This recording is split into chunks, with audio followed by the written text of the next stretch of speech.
ကဲ့မင်္ဂလာပါရှင်ညီမဒီနေ့ရှင်းပြပေးမယ့်အကြောင်းအရာလေးကကြတော့ညီမတို့ accounting feature ရဲ့ပေါ့နော်တစ်စိတ်တစ်ပိုင်းဖြစ်တဲ့ညီမတို့ software မှာရှိရဲ့ပေါ့နော် cash flow feature လေးအကြောင်းကိုညီမရှင်းပြပေးမှာပဲဖြစ်ပါတယ်ရှင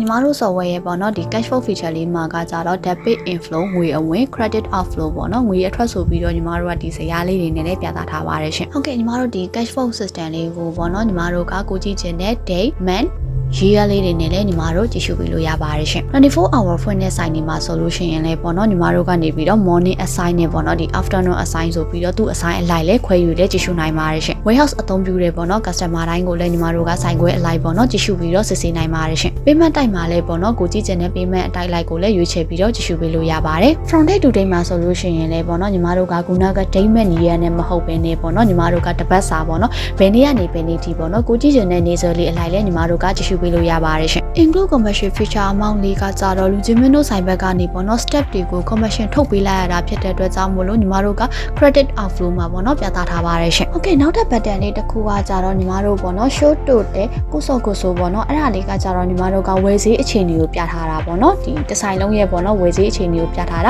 ာသူဒီလဲညီမတို့ကနေပြီးတော့ဝယ်ဈေးအခြေအနေပြထားတာဖြစ်တဲ့အတွက်ကြောင့်မို့လို့ credit outflow မှာပဲပေါ့နော်ညီမတို့တွေ့ရမှာပဲဖြစ်ပါတယ်ရှင်ခုနကရှင်းပြသွားတာလေးတွေကကြတော့ညီမတို့ဒီ feeder ထဲမှာပါဝင်နေပေါ့နော် date တွေညီမတို့ဒီ warehouse နဲ့ကြည်တာလေးတွေပေါ့နော်ပြီးတော့ commission တွက်တာလေးတွေနဲ့ပြီးတော့ဒီ button လေးတွေအကြောင်းပဲဖြစ်ပါတယ်ရှင်ဒီ debit inflow မှာပါတယ်ပေါ့နော်ညီမတို့ဒီငွေ amount လေးတွေကိုပေါ့နော်ညီမတစ်ချက်ရှင်းပြမှာဖြစ်ပါတယ်ရှင်debit inflow မှာကကြတော့ညီမတို့ကစေးတိုတယ်ဆိုတာကကြတော့တစ်ဆိုင်လုံးရဲ့ရောင်းရငွေပေါ့နော်အယောင်စင်းကိုညီမအယောင်စင်းကိုစားပြုထားတယ်ပြီးသားပြီဆိုလို့ရှိရင်တော့commercial tax collected ဆိုတာကကြတော့အခွန်အခရှိရဲ့ tax ပေါ့နော် tax ကောက်ခံထားရတယ်ဆိုလို့ရှိရင်ညီမတို့ကဒီ tax charges ပါညီမတို့ debit inflow ထဲမှာပေါ့နော်ထည့်တွက်ပေးထားပါတယ်ရှင်ပြီးရင် service charges ဆိုတာကကြတော့ဝန်ဆောင်မှုပိုင်းဆိုင်ရာပေါ့နော်ညီမတို့က service charges ကောက်ခံနေဆိုလို့ရှိရင် service charges တွေထည့်တွက်ပေးလို့ရတယ်ပြီးတော့ပြီဆိုလို့ရှိရင် total delivery charges ကကြတော့ညီမတို့က delivery ရေပေါ့နော်လိုက်ပို့ရဲဆိုလို့ရှိရင်သူ့ရဲ့ဒီ charges လေးတွေလည်းညီမတို့ကကောက်ခံပြီးတော့ဒီ debit ထဲမှာပေါ့နော်တခါတည်းထည့်တွက်ပေးလို့ရပါတယ်ရှင် total additional charges အနေနဲ့ဟောချာမှာညီမတို့က tip money တော့၎င်းပေါ့နော်ရထားတာမျိုးရှိရဲဆိုလို့ရှိရင်ညီမတို့ဒီ additional charges မှာထည့်တွက်ပေးလို့ရပါတယ် total current order deposit အနေနဲ့ကတော့ညီမတို့က deposit တင်ပြီးတာပေါ့နော် current order တွေကိုလည်းညီမတို့ကဒီ debit inflow ထဲမှာပေါ့နော်တခါတည်းထွက်တက်ပေးထားပါတယ်ရှင် member ပိုင်းဆိုင်ရာ deposit ကိုလည်းညီမတို့ကနေပြီးတော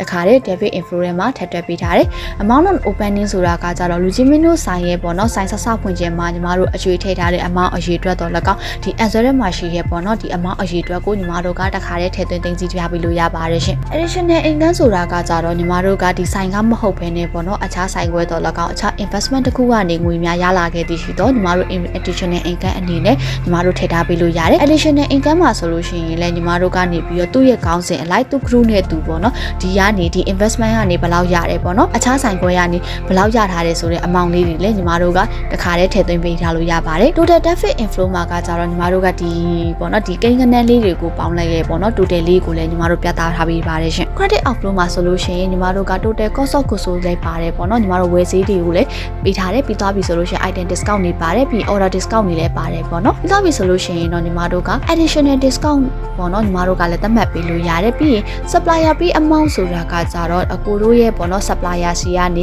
supplier ကိုဘယ်လောက်ပေးထားတယ်ပေါ့နော်အဲ့ဒီ fee amount နဲ့ညီမတို့ကထည့်ပြီးတော့သတ်မှတ်ပေးထားတယ် total commission ကကြတော့ညီမတို့ကဒီ step တွေရဲ့ commission ပေါ့နော်ခုနက button လေးကိုဖွင့်ထားတာဖြစ်တဲ့အတွက်ကြောင့်မလို့ညီမတို့က step တွေရဲ့ commission ကိုလည်းတခါတည်းထည့်မှတ်ပေးထားတယ် total deposit discount ကကြတော့ခုနကညီမတို့ member တွေကိုပေါ့နော် deposit ပေးတဲ့အခါမှာ discount ချထားတာဖြစ်တဲ့အတွက်ကြောင့်မို့ဒါဒီလေညီမတို့ credit ပေါ့နော်အဲ့အတွက်ကြောင့်မလို့ညီမတို့က credit outflow ထဲမှာပေါ့နော်ထည့်ထားပြီးတယ်ပြီးရင် total withdraw ကကြတော့ member တွေရဲ့ပေါ့နော် member တွေကအကိုစီကနေငွေပြန်ထုတ်သွားတာဖြစ်တဲ့အတွက်ကြောင့်မို့လို့ withdraw ကိုညီမတို့က credit outflow ထဲမှာပေါ့နော်ထည့်ထားပြီးတယ် refund ပြန်လာတယ်ပေါ့နော် total refund amount တွေဆိုလို့ရှိရင် refund ပြန်လာတဲ့ voucher တွေကိုလည်းညီမတို့ကနေပြီး credit outflow ထဲမှာထည့်ထားပြီးပါတယ်ရှင် amount not expand မှာကကြတော့ညီမတို့ကနေပြီးသူ့ group နဲ့သူပေါ့နော်ညီမတို့ဖုန်းပေးဖို့ဆိုဖုန်းပေးဖို့ပေါ့နော်ညီမတို့ internet ပေးဆောင်တဲ့သူ့ရဲ့သက်ဆိုင်ရာ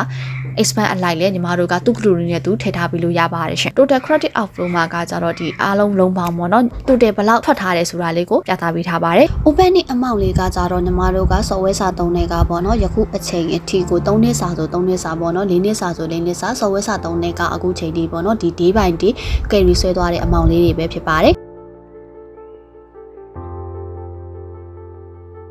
total debit inflow amount ကကြတော့ညီမတို့ဒီအပေါ်ဝါရှိရပေါ့နော်ခုနက total debit inflow ရဲ့အားလုံးပေါင်းလိုက်ပေါ့နော် amount ကိုပြသထားပါတယ်ရှင် total credit outflow amount ကိုလည်းညီမတို့ကပြသထားပါတယ်ရှင် opening balance amount ရဲ့ total debit inflow amount ရဲ့အဲ့ဒါလေးကညီမတို့ကပေါင်းလိုက်တယ်ပေါ့နော် total credit outflow amount ကိုညီမတို့ကနှုတ်လိုက်တယ်ဆိုလို့ရှိရင်ညီမတို့တစ်ဆိုင်လုံးအတွက်ပေါ့နော် closing balance ကိုရရှိသွားမှာပဲဖြစ်ပါတယ်ရှင် extra info အနေနဲ့ကကြတော့ညီမတို့ကဒီ debt receipt ဆိုတာလေးကကြတော့ညီမတို့ကဒီနေ့အကျွေးပေါ့နော်ကိုကြီးကျင်နဲ့လူကြီးမင်းတို့ရဲ့သက်ဆိုင်ရာပေါ့နော် dayment year အလိုက်ကြည့်ရဲ့ debt receipt လေးတွေကိုပေါင်းပြီးပြပေးမှာပဲဖြစ်ပါတယ်ရှင်ဟုတ်ကဲ့ညီမဒီဗီဒီယိုလေးကိုပေါ့နော်အဆုံးထိကြည့်ရှုအားပေးရဲ့အတွက်လည်းညီမတို့ဒါရာ software မှာကျေးဇူးတင်ရှိပါတယ်ရှင်